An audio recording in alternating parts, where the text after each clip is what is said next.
Luna's head swam with dreams and confused emotions. Goldstar? Luna murmured, half expecting to see the cornflower blue eyes of her close friend. Instead, she saw the intense golden brown eyes of Kevin, the ex-longshoreman and street artist. It's time to wake the fuck up, princess, because I don't think I could find you another castle. Kevin's voice hardened and became more urgent. Kevin, that's the sweetest thing you ever said to me. Luna chirped, even as she became more aware of the situation around her. Dirt, blood, burned metal, and smoke filled her senses, along with the orchestral cacophony of multiple caliber firearms going off in all directions. Yeah, well, we all need to get along before we die. Kevin smiled. You ready? Where is Goldstar? Luna asked in worry. She's off doing her Mirror's Edge / Emily Blunt shit for the rest of us mortals. Kevin tossed Luna a rifle almost half as tall as she was, but snatched it without pause. In the distance, Goldstar was moving at superhuman speeds and accuracy, blasting all the fate assailants around what remained to vanish in her friends. Whoa, how's she doing that? Do you really want a lesson in how main characters enable God mode? Or do you want to help me wreck these droids? Kevin didn't wait for a reply, and instead spun around with his AR to face the oncoming horde of attackers. Beyond Kevin, Vanish Squad, and Goldstar, Luna saw an army of small silver droids filling up the sky and skittering along the ground. And in the center of them, visible only to her, was a young red-headed man who looked about a few years younger than herself.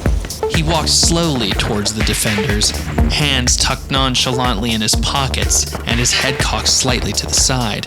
He smirked as the bullets, lasers, and missiles flew in all directions around and through him. Above him hovered a massive spherical float, the main float being used as Fate's mission command center. Goldstar had taken point out in front of what remained of the Resistance fighters. With the capture of LEGDAY, she was tapping into the connection more and more in every effort to save her alien and human friends that now depended on her. The droid attackers had begun to swarm moments after the bald agent had seemingly put a gun to his own head, causing his brains to eject from the front of his skull. Now the world was filled with flying, crawling, and burrowing metallic insects armed with melee and projectile weapons. They're all here for me, Goldstar surmised. Me being here is putting everyone at risk. I didn't ask for any of this. It pained her to move that fast. She had gone from living in a container as a hacker to gambling with and seducing playboys and debutantes to fighting the world's controlling corporation in the desert with superhuman powers. Reality was catching up to her, though.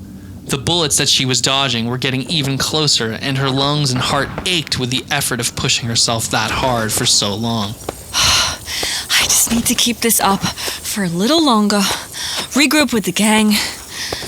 She dared to glance back towards her friends and saw Kevin, Luna, Evelyn, and Evan back to back unloading escargot at the waves of droid attackers. She was about to refocus on her immediate attackers when she saw a wave of little droids erupt from the ground all around the 4 humans that she was working so hard to protect. No! The stream of droids writhed together like a giant snake as the defenders fought back. Luna dove to the side, throwing her small body at the Florida father-daughter pair, knocking them out of the way. Kevin was swept up, grabbed by hundreds of metallic claws, and carried off, just like the locust that carried away the last of the GMO crops at the start of the 21st century. Goldstar stopped firing into the swarm of droids, fearful of hitting her day one friend. The gunfire died down almost immediately, as the droids had sacrificed most of their numbers to accomplish Kevin's kidnapping. Goldstar sprinted towards Luna, Moom, and the post-Floridians. Luna! Evelyn! Evan! Mom! Evelyn found herself back on her feet and clapped the blonde cyberpunk superhero on her shoulder. We're okay, Goldstar, but we need to get your friend and LEGDAY back. Almost immediately, everyone's BBS app pinged with a new message written from Kevin's account. Goldstar, we have your friend, Sean, or as we now know him, Kevin Roosevelt. Surrender now, or his dead body is the next thing that leaves this spherical float. Your adventure is at an end. You have less than 5 minutes to comply and surrender. It read. No! Goldstar collapsed in anger. Her mind and body started to shut down with the combination of her spent effort. Don't give up. The good-natured positivity of Luna broke through the descending despair. Don't ever give up. Without a second to lose, Luna grabbed the Roger unit and tucked him into her front waistband. I thought this day would never end, The robot exclaimed, in what would forever be memorialized as the most inappropriate of AI responses. Moom, hurry! Get over here! Luna yelled, her shrill voice cutting through the air. Now I don't even think a moon is gonna do us any good, Everglade Evan said with an undertone of defeat. That float is too far up for even a full-size moon to reach. Evelyn started to agree. Wait a second. Goldstar interrupted. Let her cook. The post-Asian American girl beamed up at Moom. Now, you're gonna have to hold on to me super tight. Luna grinned at Goldstar. We'll have Roger sandwiched between us. Splendid! Agreed Roger, showing a very new personality. Okay. I need a bit more alpha on this plan of yours. I'm the key. You're the one that needs me this time. And what do you need? Moom, do you think you could throw us at the float? I know it sounds crazy, because it is, but I need you to trust me. That would be pretty easy, but why would I want to do that? I kind of liked you. Goldstar cut the argument short. We're running out of time. I trust Luna. Evelyn, ask the squad to open fire just before Moon throws us at the float to provide cover and help clear out the flying drones. Okay, Vanish Squad. You heard the lady. On my mark, open fire in 20 seconds. The pirate commanded while shrugging in a "it's your funeral" gesture. Moon, go! Goldstar yelled, hugging her friend tightly. Luna giggled as they pressed together. Gosh, babe, if all it took was war to be held by you, I'd have started 1 week ago. You have about 10 seconds to tell me what the plan is, babe. And don't get too excited. This hug is strictly for the mission. I'm not in this war. I also would have started 1 week ago, Added Roger. I'm the key. Doors literally open for me. It's part of my token gating, my perms. That's why they need bouncers, because for us, the elite, everything is unlocked. And you think this highly particular spherical float's doors are just gonna open up as soon as you get close? Even 300 feet in the air? Well, I've obviously never tried this before, but with everything on the line, I'm willing to give it a shot if it means getting Kevin and LEGDAY back. and if not, this is the most human I ever felt, said Roger. Roger, I hate to say this, but I think I liked you better when your mouth was shut and filled with goo.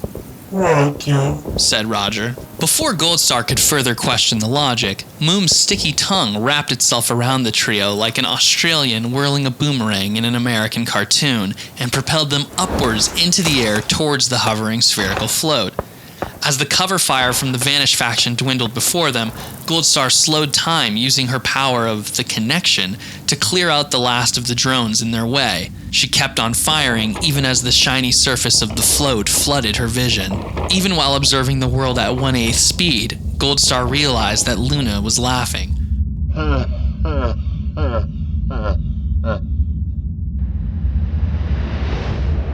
Goldstar and Luna flew through the oculus opening of the spherical float, which opened and closed faster than the shutter speed of an early 21st century DSLR paparazzi camera nabbing a photo of Kimberly Kardashian.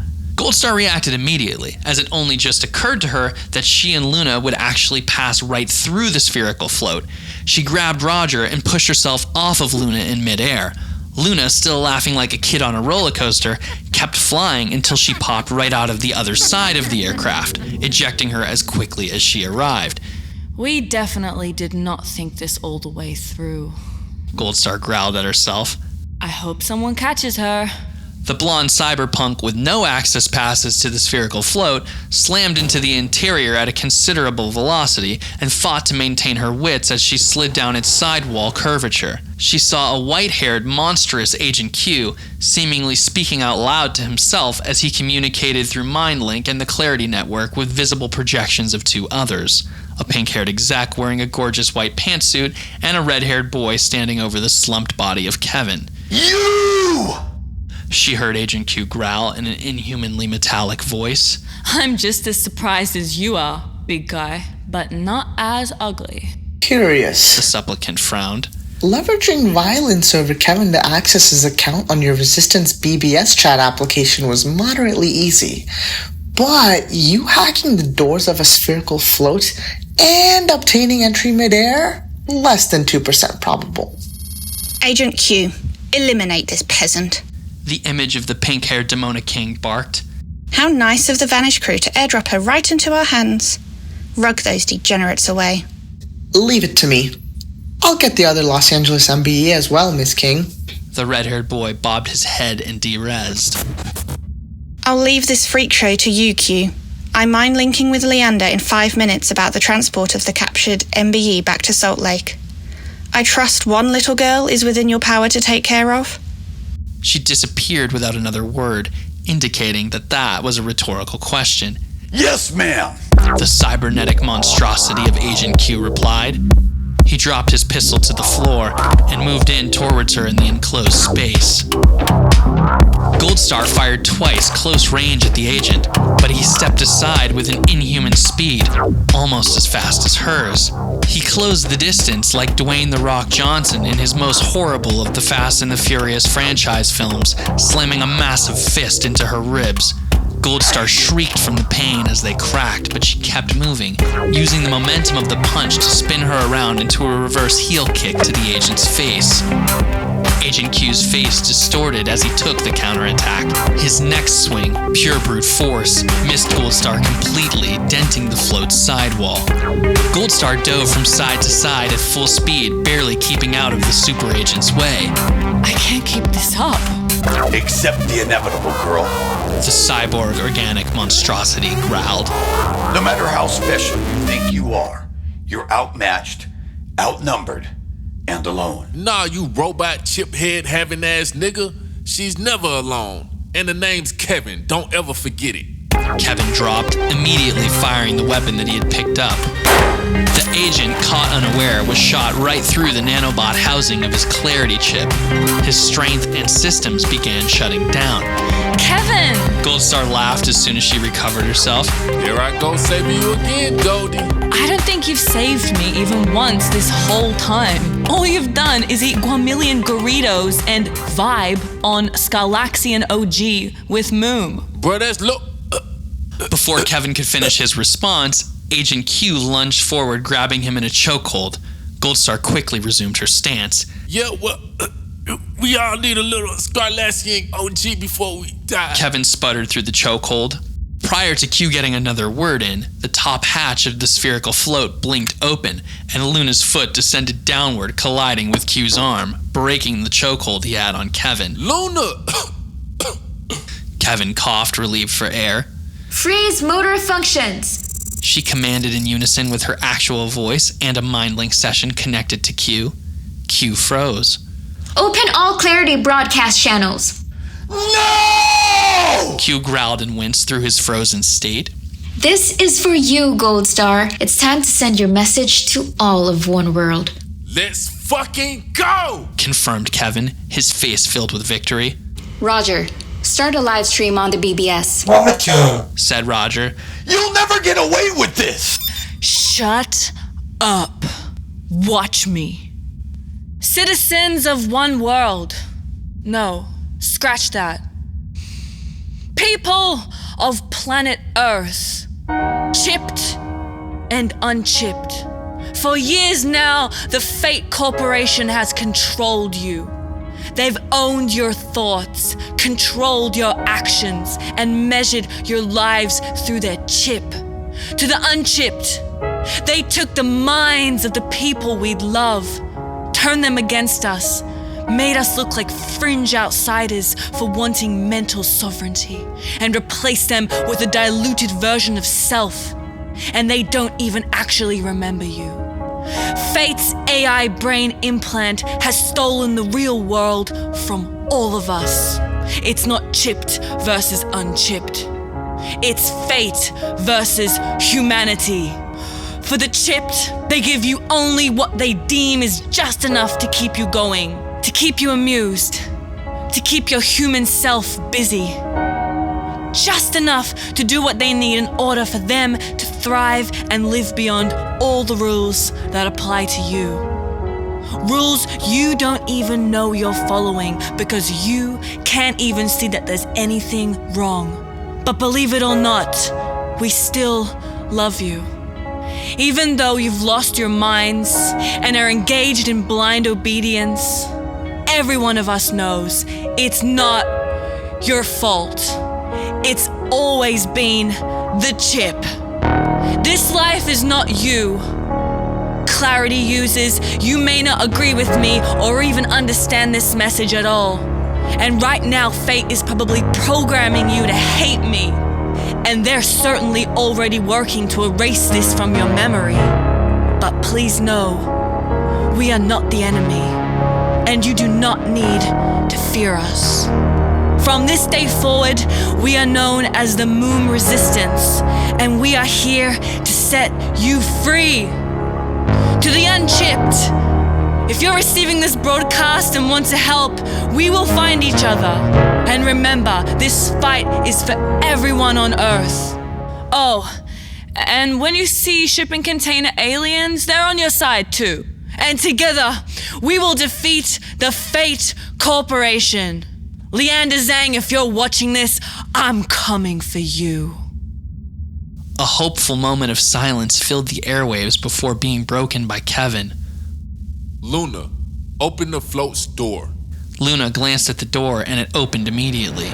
Agent Q, still with motor functions frozen, managed to muscle together what was left of his nanobot-influenced superhuman strength to speak through his mouth. You chipless fools.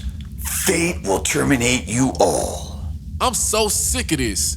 Shut your ugly nanobot clarity brain mutated soldier Arnold Schwarzenegger Jr. looking bitch ass up.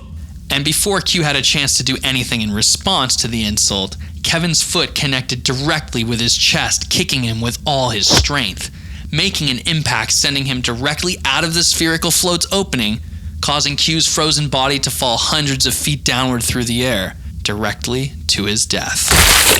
Well, that was gooey, reported Moom from the ground as a combination of green-tinted blood and strange fibrous clots leaked from the human pancake formerly known as Agent Q.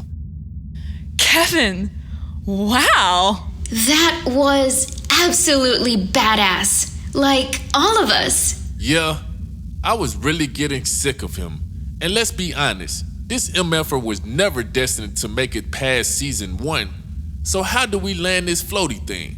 You know, I'm not as interested in landing it as I am with going to rescue LEGDAY. You think we can fit Moom on board? Hopefully your plan to save the world is going to be better than your plan of driving to Florida. To be fair, we almost got there. Goldstar encouraged with her face blushing beneath the dust and dirt coating it. Before the team could plot their next move, the lights dimmed and a blue hologram beam emitted from the floor of the spherical float, revealing the almost fully rendered shapes of a Liander Xang, built from tens of millions of holographic square voxels, although it was clear the projection device had suffered some critical damage. Goldstar, the man said. It's my great pleasure to finally meet you. Net, your unfortunate discovery and interaction with MB put a moderate downtrend in my week. Goldstar and Kevin remained silent, not entirely sure what to make of it. Liander continued. You managed to form quite the relationship with the creature. Something that we never really have. But to be fair, we never really cared to. They serve us much better in their distilled native form, GUI.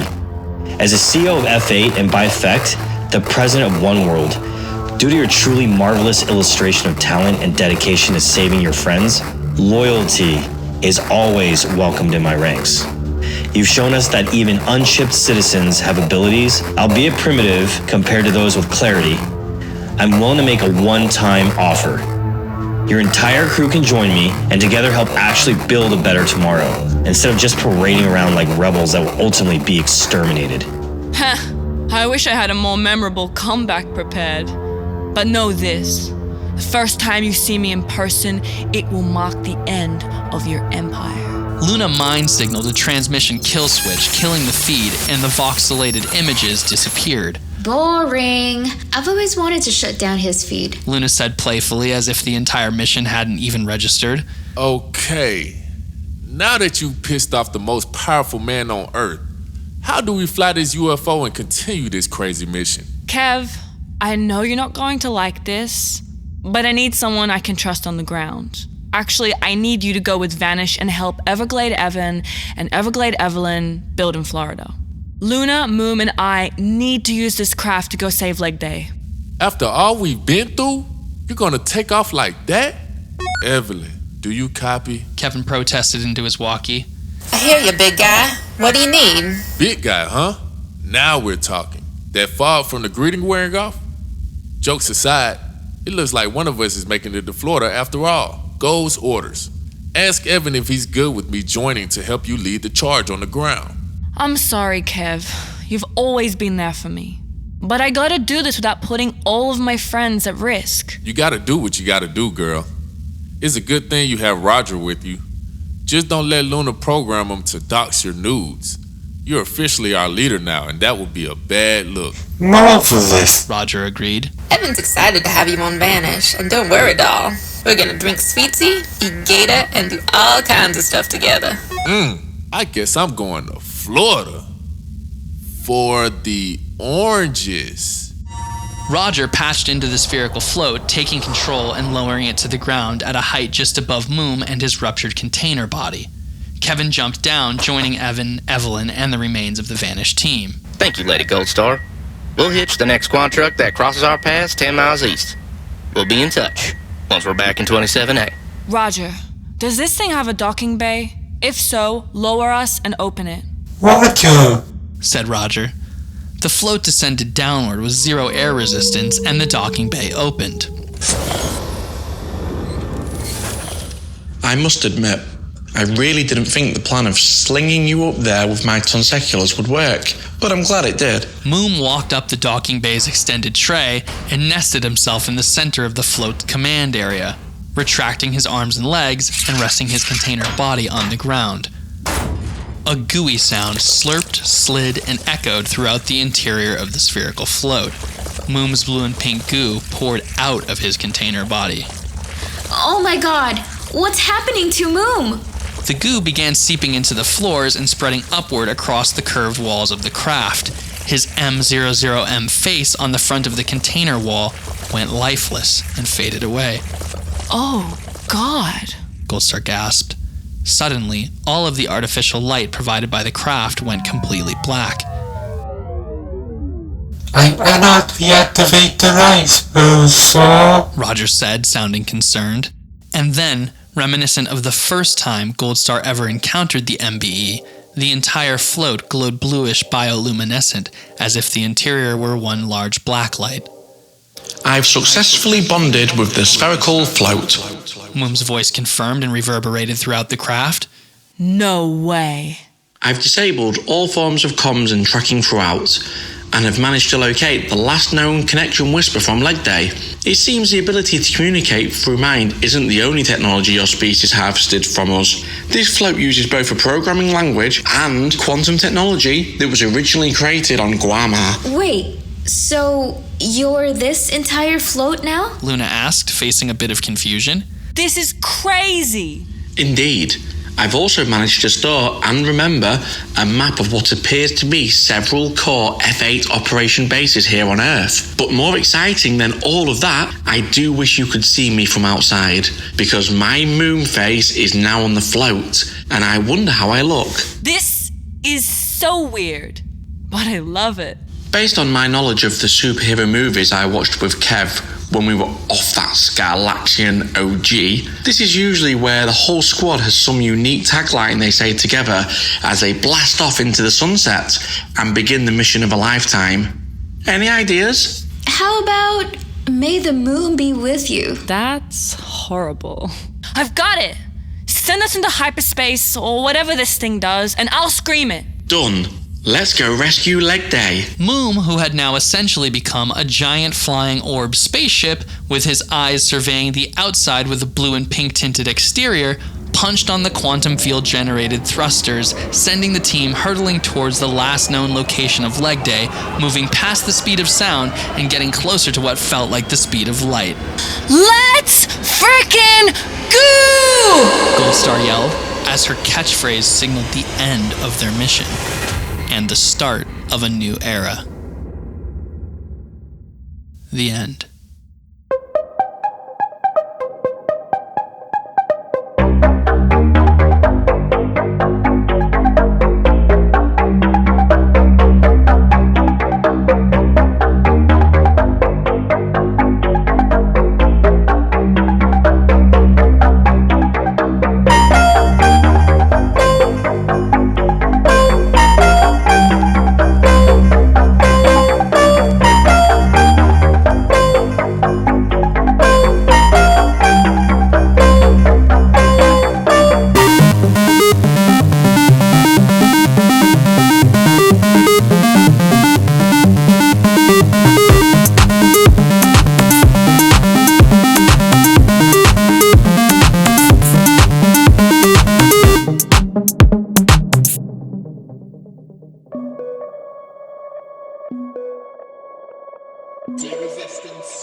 Dear Resistance, a new era is upon us. Let us not fear. Let us all thrive in gooey